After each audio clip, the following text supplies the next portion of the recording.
दोस्तों स्वागत है आप सभी का एंडेवर प्रेप के इस इनिशिएटिव में। एक हमारा इनिशिएटिव चल रहा है रिवीजन सीरीज का।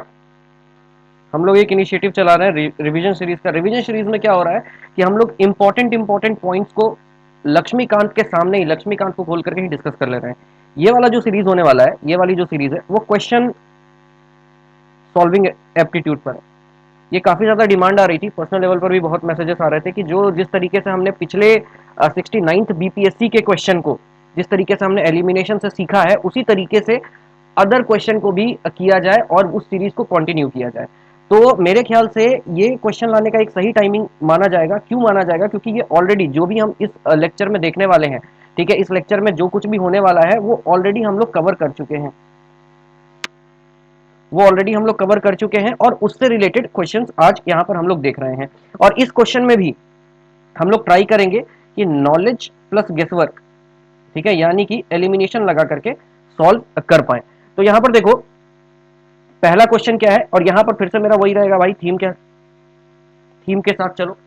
अब थीम के साथ चलने, जैसे कहते हैं कि चलो चलो भाई थीम के साथ चलो, तो थीम के साथ चलना और इस तरीके की चीजें कहना करना, क्या मीनिंग क्या बैठता है इसका? इसका मीनिंग यही बैठता है कि वो चीज आपके दिमाग में एनग्रेन्ड हो जाए। और जब एक बार चीजें आपके दिमाग में एनग्रेन्ड हो जाएगी ना, फिर आपको कभी भी कोई दिक्कत नहीं आएगी। तो यहाँ पर हम थीम को देखते हैं कि यहाँ पर थीम क्या है। तो थीम है विच यू, क्वेश्चन पढ़ लेते हैं। तो क्वेश्चन है विच union territory formed after the division of Jammu and Kashmir state does not have legislature of its own. तो इसका मतलब यहाँ पर थीम की बात की जाए तो थीम क्या है? यूनियन टेरिटरी है। और दूसरा क्या है कि जम्मू कश्मीर से रिलेटेड क्वेश्चन है। तीसरा कि जिसके पास लेजिस्लेचर नहीं है, ठीक है। हमें पता है कि अभी जम्मू कश्मीर को यूनियन टेरिटरी में आर्टिकल 370 को एब्रोगेट कर दिया गया था। उस पर काफी अच्छी मूवी भी आई थी। तो यहाँ पर हम देखने वाले हैं कि कौन सी ऐसी यूनियन टेरिटरी है जिसमें लेजिस्लेचर नहीं है। तो इसका आंसर यहाँ पर एलिमिनेशन, आप मतलब उस हिसाब से अगर आप करना चाहो तो ठीक है, अदरवाइज यहाँ पर एलिमिनेशन नहीं लग सकता है। आंसर इसका सी है। एलिमिनेशन तभी लगेगा जब आपके पास नॉलेज होगी, ठीक है। तो यहाँ पर नॉलेज प्लस एलिमिनेशन के थ्रू जाएंगे तो एलिमिनेशन ऑलमोस्ट नल है। मतलब उस टाइम पर इतना सोचना एक तरीका है एलिमिनेशन सोचने का, ये सोचने का कि भाई जम्मू जो है, और जम्मू है, कश्मीर है, लद्दाख है, ठीक है ना। तो इसका इन सब का डिवीजन हो रखा है ना। ये तीनों के तीनों यूटी हैं, ये तीनों के तीनों यूनियन टेरिटरी हैं। लेकिन अगर आपको पता होगा कि इन ये जो जम्मू और कश्मीर है, ठीक है, यहां पर से बिल पास करने की बात की गई है। आपने कहीं न्यूज में कुछ ऐसा सुन रखा होगा, ये जम्मू कश्मीर दोनों जगहों से ये बिल पास करने की बात आपने सुनी होगी, पॉलिटिकल पार्टीज के बारे में सुना होगा। तो यहाँ पर अगर आपने ये सुन रखा है तो ये दोनों चीजें खत्म हो जाएगी, ये भी खत्म हो जाएगा और आंसर फिर लद्दाख बचेगा। अब आप बोलोगे none of the above, more than one of the above क्यों नहीं होगा? क्योंकि आंसर इन तीनों में से ही होगा। चौथा ऑप्शन एग्जामिनर फ्रेम नहीं कर सकता था, इसलिए उसने बोथ डाल दिया। ये एग्जामिनर की मेंटेलिटी है। आपने देखा होगा कि वो ऑप्शन को उल्टा पुल्टा कर देता है। जब वो ऑप्शन को उल्टा पुल्टा करने का करता है तो यहां पर भी वो क्या करेगा? उतनी मेहनत नहीं करेगा। जम्मू एंड कश्मीर के बारे में अगर हम देखते हैं तो 5 अगस्त 2019 को इसको तोड़ दिया गया था, ठीक है। उसके बाद क्या हुआ था कि यहाँ पर से आर्टिकल 370 भी, उसको भी एब्रोगेट कर दिया गया था। ये आपको पता है, उसी की वजह से ऐसा ये हो गया। लेफ्टिनेंट गवर्नर की बात करें जे एंड के, ठीक है, तो वो कौन है? मनोज सिन्हा साहब है। लेफ्टिनेंट गवर्नर लद्दाख की बात करें तो वो ब्रिगेडियर बी डी मिश्रा है, ठीक है। आप कमेंट बॉक्स में ये बताना कि गवर्नर क्यों नहीं है, वाई लेफ्टिनेंट गवर्नर, ठीक है। यहाँ पर डिलिमिटेशन कमीशन को जो हेड करने वाली जो महिला थी, जो लीडर थे, जो जिन्होंने हेड किया था उनको, उनका नाम रंजना प्रकाश देसाई था। तो आप इन सब फैक्ट्स को नोट कर सकते हो। उसके बाद आते हैं दूसरे नंबर क्वेश्चन पर। फिर से यहाँ पर थीम की बात हम करेंगे, है ना। थीम क्या है? तो creation of new state requires a majority for constitutional amendment. यहाँ पर देखो एक चीज मैं आपको बताना चाहूंगा, हमेशा ध्यान रखना, हमेशा ध्यान रखना कि जब भी कॉन्स्टिट्यूशनली कोई क्या कहते हो उसको, आर्गुमेंट होता है, कोई कॉन्फ्लिक्ट होती है, वो कॉन्फ्लिक्ट किसके किसके बीच में हो सकता है। अगर अभी इस क्वेश्चन को छोड़ दो, अभी just forget about politics, just try to analyze कि अगर लीगल लेवल पर, लॉ के लेवल पर अगर कोई कॉन्फ्लिक्ट हो रहा है तो वो कॉन्फ्लिक्ट किसके किसके बीच में हो सकता है? तो भाई वो हो सकता है ना, state versus centre, state versus state, हो सकता है ना, स्टेट वर्सेस जुडिशियरी। ये तीनों समझ रहे हो आप? अब इसमें क्या होता है, इस वाले पार्ट को छोड़ दो, स्टेट वर्सेस स्टेट का मुद्दा छोड़ दो, ये बाकी दोनों, ये जो दोनों देख रहे हो ना यहां पर, ये वाला और ये वाला, इन दोनों में स्टेट बेचारा दब जाता है। हमेशा ध्यान रखना, जुडिशरी की बात जब जुडिशरी पढ़ेंगे तब करेंगे, स्टेट वर्सेस सेंटर की बात कर लेते हैं, कि हमेशा ध्यान रखना स्टेट वर्सेस सेंटर में हमेशा सेंटर के तरफ ही चीजें टिल्ट होगी। सेंटर सेंटर के पास ऑटोनॉमी होगी, सेंटर के पास सब कुछ होगा। अगर आपने मेरा पिछला वीडियो देखा होगा तो आपको मैंने बताया कि भारत का संविधान बना ही ऐसा है कि भाई चीजें जो है वो यूनियन की तरफ टिल्ट है, वो यूनियन की तरफ टिल्ट है। तो यूनियन के पास एक एक्स्ट्रा एज, एक हाथ होता है, बड़े भाई वाला सीन यहाँ पर आपको देखने को मिलेगा। तो यहाँ पर नए स्टेट के क्रिएशन की बात कर रहे हैं, है ना, नए स्टेट के क्रिएशन की बात। आप एक बात बताओ, नए स्टेट का जो क्रिएशन होगा, जो नया स्टेट अगर आपको क्रिएट करने का मन आएगा, तो वो पावर किसके पास रहेगी, वो पावर किसके पास रह सकती है, आप खुद सोचो। गिवन आपको एक बैकग्राउंड बता देता हूं कि भारत डरता था कि कहीं भारत के टुकड़े ना हो जाए। टुकड़े होने का क्या मतलब है कि प्रिंसली स्टेट अलग ना हो जाए, मुसलमान वाला मुस्लिम वाला जो पॉपुलेशन है वो अलग ना हो जाए, और भारत एक छोटा सा वो बन करके ना रह जाए। इसीलिए इसीलिए यही इंपॉर्टेंस, इसीलिए हिस्ट्री में जो इंपॉर्टेंस और जो इज्जत दी जाती है वल्लभ भाई पटेल को, सरदार वल्लभ भाई पटेल, रीजन यही है ना, रीजन यही है। तो आप एक बात बताओ, नए स्टेट की बात हो रही है, नए स्टेट को बनाने का पावर किसके पास होगा, क्या स्टेट के पास होगा, क्या अपोजिशन पार्टी के पास हो सकता है। अभी जैसे देखो, खालिस्तानी मूवमेंट के जो लीडर थे वो शपथ ले रहे हैं, कल परसों उन्होंने शपथ लिया है, ठीक है। इंदिरा गांधी की हत्या जिस बॉडीगार्ड ने की थी, उसके बेटे सरबजीत सिंह वो भी जीते, वो भी इलेक्शन जीत गए हैं। अगर मान लो इस तरह के लोग ओपोजिशन में आ गए, तो हो सकता है ना कि भारत का विघटन हो जाए। या मान लो ऑपोजिशन को बहुत दिक्कत होने लगी कि नहीं भाई, सेंटर हमारे साथ गड़बड़ कर रहा है, या सेंटर गड़बड़ नहीं भी कर रहा तो हमें अलग होना है, हमें सत्ता का लालच आ गया है, जिस तरीके से जिन्ना को आया था, हमें भी सत्ता का लालच, हमें अलग स्टेट बना दो। तो कभी भी ध्यान रखना, कभी भी ध्यान रखना, स्टेट बनाने की पावर ऑपोजिशन के पास नहीं हो सकती, स्टेट के पास नहीं हो सकती, है ना। तो जहां पर भी इन तीनों ऑप्शन में से आप एक बात बताओ, स्टेट कहां पर आ रहा है, स्टेट यहां पर आ रहा है, तो इसको एलिमिनेट कर दो कॉमन सेंस से। 3/4 और 2/3 में क्या होगा, यहां पर उसके लिए बहुमत से पार्टी को जीतना होगा, बहुमत से पार्टी को जीतना होगा। लेकिन यहां पर क्या होगा, सिंपल मेजोरिटी से जब कोई जाएगा, तो यहां पर सिंपल सी बात है कि यहां पर क्या होगा कि जो रूलिंग पार्टी है ना, जो रूलिंग पार्टी है वो चाहेगी तो वो स्टेट आराम से बना सकती है ना। और यहां पर क्रिएशन ऑफ न्यू स्टेट का क्या मतलब है, जैसे तेलंगाना, आंध्रा, बिहार, झारखंड, है ना, ये सारी बातें हैं यहाँ पर इस बात को ध्यान रखना।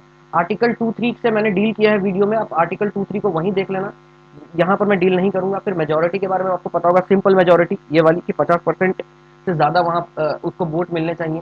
50%+1 एब्सोल्यूट मेजोरिटी के बारे में आपको पता होगा कि जितनी टोटल मेंबरशिप होती है उसका 50%, ठीक है ना। और इसको हम डिटेल में डील करेंगे अपने अगले वीडियो में, इसलिए अभी यहाँ पर ऊपर ऊपर से बता रहा हूँ। उसके बाद इफेक्टिव मेजोरिटी क्या होती है, इफेक्टिव मेजोरिटी ये होती है बेसिकली कि जो मेंबर वहां पर प्रेजेंट है उनका 50%, उनके इफेक्टिव स्ट्रेंथ का 50%। स्पेशल मेजोरिटी क्या होती है, ठीक है, तो सिंपल एब्सोल्यूट इफेक्टिव को छोड़ करके, ठीक है, जो मेजोरिटी बची वो आपकी स्पेशल मेजोरिटी होती है, 3/4 वाली। तो वो हम लोग बात डिटेल में कर लेंगे।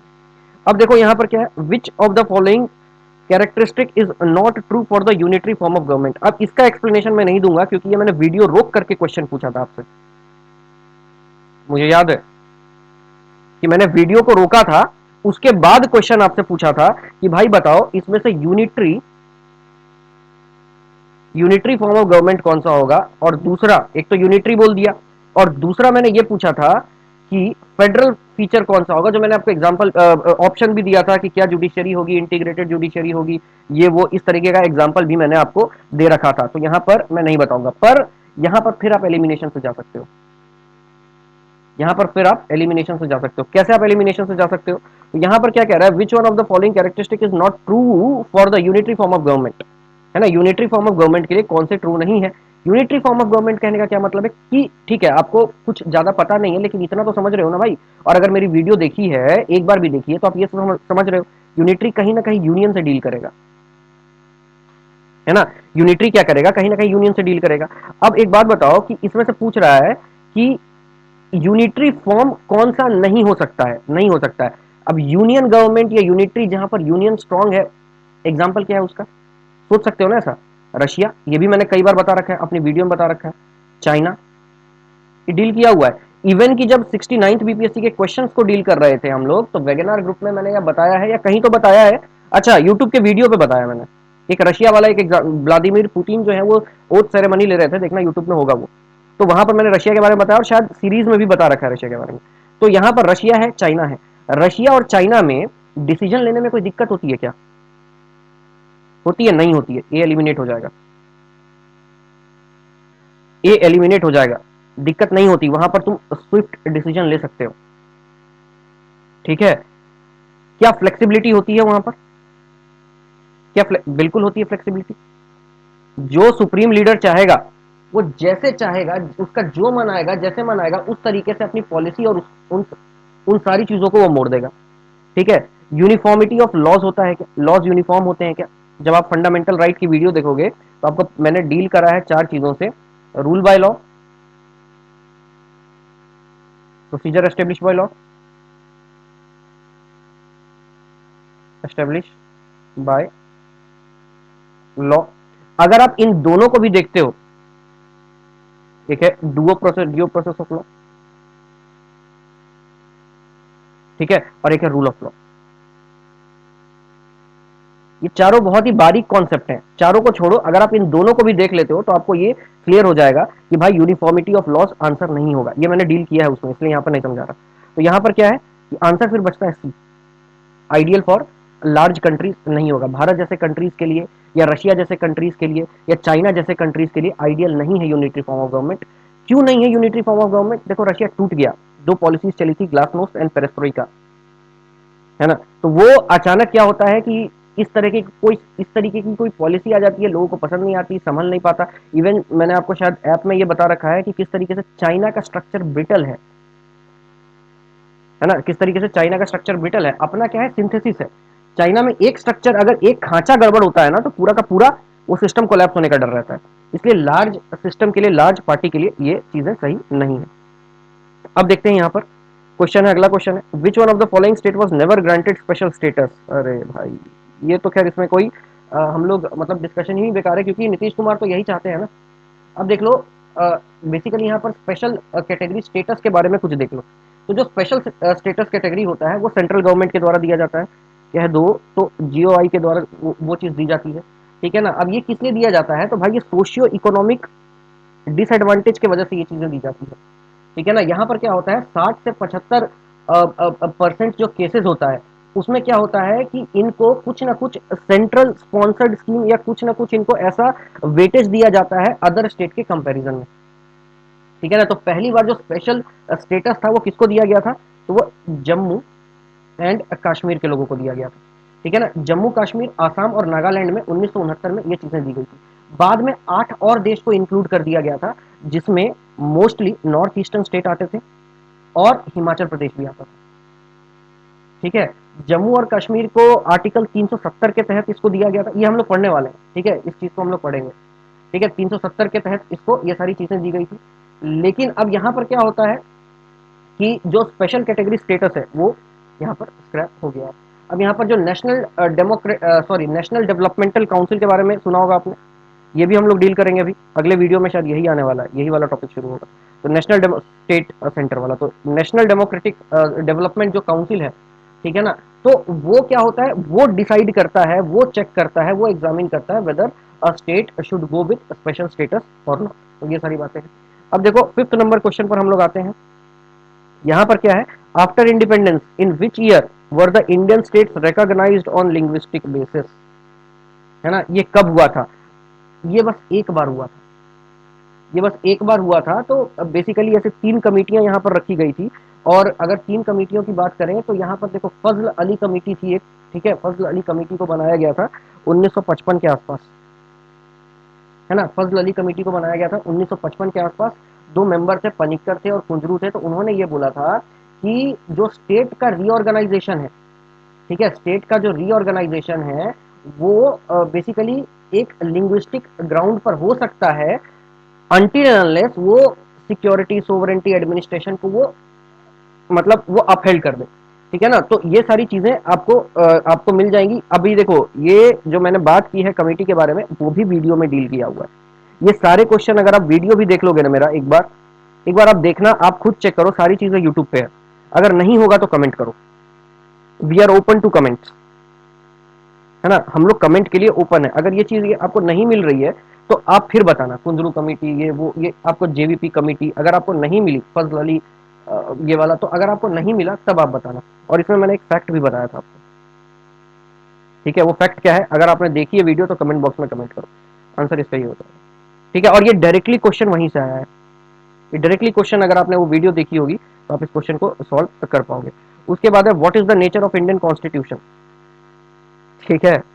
ये ये तो यार ये ऐसा, इसमें छोड़ो, इसमें क्या ही डिस्कशन करें, ये 4 से 5 बार डिस्कस हो चुका है, ये यहाँ पर भी डिस्कस हुआ है, इस वाले क्वेश्चन में भी इसको डिस्कस कहीं तो किया था, हाँ ये वाले में, इस वाले में भी इसको डिस्कस किया था, इसको वहां पर भी डिस्कस किया था, क्या कहते हैं उसको, यूट्यूब के कोर्स में जहाँ पे लक्ष्मीकांत 5 घंटे में रिवाइज करने की बात चल रही है हमारी, वो उसमें। उसके बाद देखो ये वाला जो क्वेश्चन है, ये क्या कहता है, मैच करना है आपको, ठीक है यार, ये फैक्चुअल क्वेश्चन है, you have to know it.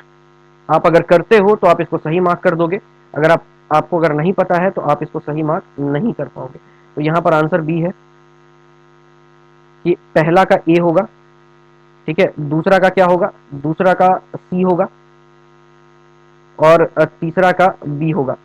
अब लोग बोलेंगे कि सर ये तो कंफर्म है कि यूनियन में सबसे ज्यादा होगा, ठीक है, यूनियन में जैसे ही सबसे ज्यादा होगा तो हमने क्या कर दिया, यहाँ पर से दोनों को एलिमिनेट करके, ये दोनों एलिमिनेट हो गए तो ये दोनों बचे।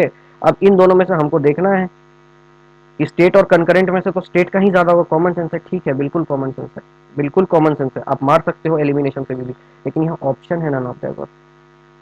अगर इसमें से 96 कर देता, 95 कर देता, 90 ही कर देता तो आंसर ये नहीं ये हो जाता,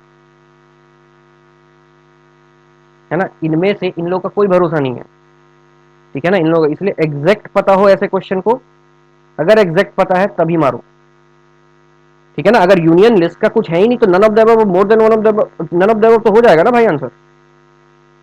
जैसे वेगनार ग्रुप का उन्होंने वॉस के वजह से क्वेश्चन कैंसिल कर दिया, है ना, तो यहां तो क्वेश्चन करने कैंसिल करने का सवाल ही नहीं है, या तो नन ऑफ द अबव है ही आंसर, ठीक है। तो ये सारी चीजें हो सकती है। उसके बाद ये सीडीपीओ का क्वेश्चन है कि जो प्रोक्लेमेशन ऑफ इमरजेंसी है, पहले जो पहले इंस्टेंस में प्रोक्लेमेशन ऑफ इमरजेंसी होती है तो दैट इज रेस्ट्रिक्टेड टू, तो ये इमरजेंसी का चैप्टर है, ये डायरेक्टली वीडियो से क्वेश्चन है, आप जाकर के वीडियो देखिए अगर आपने नहीं देखा है तो, ठीक है। तो ये 6 महीने तक रहती है। उसके बाद हम यहां पर आते हैं, ये क्या है, यहां पर ये क्या कह रहा है कि मैच लिस्ट वन, मतलब मैच द फॉलोइंग है बेसिकली। देखो यहां पर पूछ रहा है फिर से नन ऑफ द और मोर देन वन ऑफ द है, तो फिर भी देखते हैं हमें क्या क्या याद है। हमें इतना पता है, और ये मैंने यूसीसी आर्टिकल 44 बोला है, मुझे याद है, अपने रिवीजन सेशन में ही बोला है, तो मतलब बी का तो वन होगा, और बी का वन कहीं नहीं है तो नन ऑफ द होगा। ये जो डी वाला जो है सेपरेशन ऑफ जुडिशरी वाला, ये पीवाईक्यू है यूपीएससी का, यूपीएससी में पूछा है, और ये यार मैंने बोल रखा है यूसीसी के बारे में, और ये काफी न्यूज में था, आपको पता होना चाहिए, ठीक है। ये जो सारी चीजें हैं ये आपको पता होनी चाहिए। ये 50 है, ठीक है, ये 51 है, ये आपका 48 है, टाउ स्लॉटर 48 है ये, ठीक है, ये आपका 44 है, समझ रहे हो, ऐसे करके है। तो ये ध्यान रखना, और डीपीएसपी पढ़ोगे तो आर्टिकल्स को याद जरूर रखना, आर्टिकल्स को आप याद जरूर रखना, भूलना मत, ठीक है। तो ये सारी बातें हैं। अब देखो अगले क्वेश्चन की तरफ चलते हैं, यूपीएससी का क्वेश्चन है। अब ये मत कहना कि बीपीएससी के प्रिपरेशन में यूपीएससी कहां से आ गया, यूपीएससी के पीवाईक्यूज एग्जैक्टली डाले हैं, मतलब कट कॉपी पेस्ट करके डाला है, एग्जैक्ट डाला गया है 69वीं बीपीएससी में, 69वीं बीपीएससी में एग्जैक्टली कट कॉपी पेस्ट करके डाला है ना। तो यहां पर क्वेश्चन क्या पूछ रहा है कि संविधान में कौन से ऐसे हैं जो कि मतलब following are the fundamental for the governance of country, ठीक है ना। तो गवर्नेंस फंडामेंटल कौन है गवर्नेंस के लिए, ये यहां पर पूछा गया है। तो आंसर इसका डीपीएसपी है, आंसर इसका डीपीएसपी है। मेरे रिवीजन वीडियो को जब देखोगे, इसके पिछले वाला वीडियो, जब रिवीजन वीडियो को देखोगे तो आपको ये चीज क्लियर हो जाएगी, आपको ये चीज क्लियर हो जाएगी। मैंने वहां पे इसके पीछे का लॉजिक भी एक्सप्लेन किया है कि why fundamental duties are not fundamental in the governance of the country, why fundamental rights are not fundamental in the governance of the country. ठीक है, गवर्नेंस का मतलब क्या होता है? अगर मैं गवर्नेंस की बात करूं तो गवर्नेंस का मतलब क्या होता है? टू गवर्न, है ना। आप किसी जगह किसी तरीके से, आप जिस तरीके से अपने शासन को चलाते हैं उसको गवर्नेंस कहते हैं, है ना। तो शासन को जो चलाने की जो प्रक्रिया है वो इन्फ्लुएंस करता है उसको DPSP, although it is not justifiable, that is why it is मतलब कि इसको कहा जाता है कि it is fundamental to the governance of this particular. आप आर्टिकल 37 देखोगे ना तो आपको ये सारी चीजें क्लियर हो जाएगी, और वैसे भी मैंने इसको डील कर रखा है उस वीडियो में, तो ये यहाँ पर अभी उतनी डिटेल में मैं नहीं जा रहा हूँ। उसके बाद अगले क्वेश्चन में देखते हैं। क्वेश्चन है which one of the following articles, है ना, क्वेश्चन है which one of the following articles direct the state government to organize a panchayat.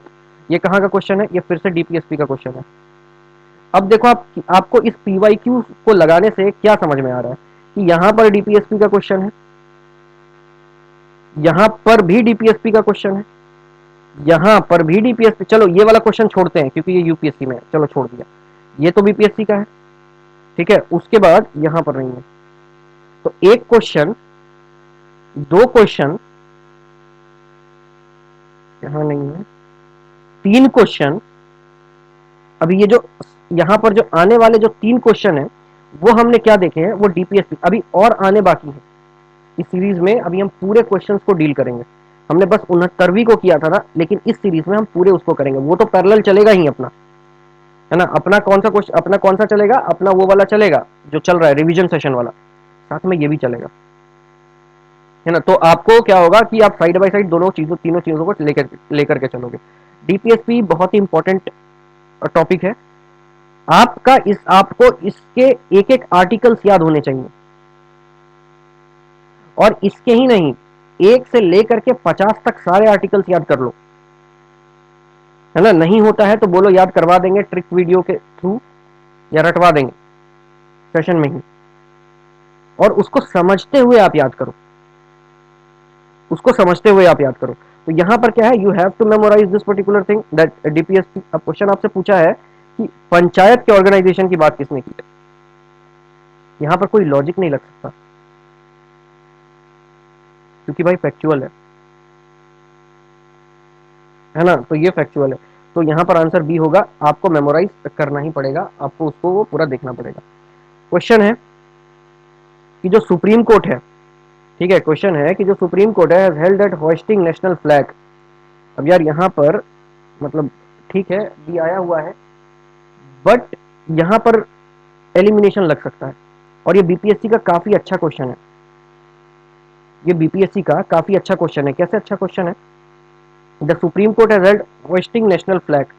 ठीक है, आप यहाँ पर थीम की अगर बात करें तो क्योंकि ये डायरेक्ट बुक में नहीं दिया हुआ है, अब लक्ष्मीकांत के भी नए एडिशन में अगर है तो है, होगा तो होगा, लेकिन मेरे ख्याल से जहां तक मेरी मेमोरी कहती है, पुराने में तो मैं श्योर हूं कि नहीं है, और नए में भी मैंने एक दो बार पढ़ी है तो मेरे को ध्यान में नहीं है, हो सकता है ना भी हो।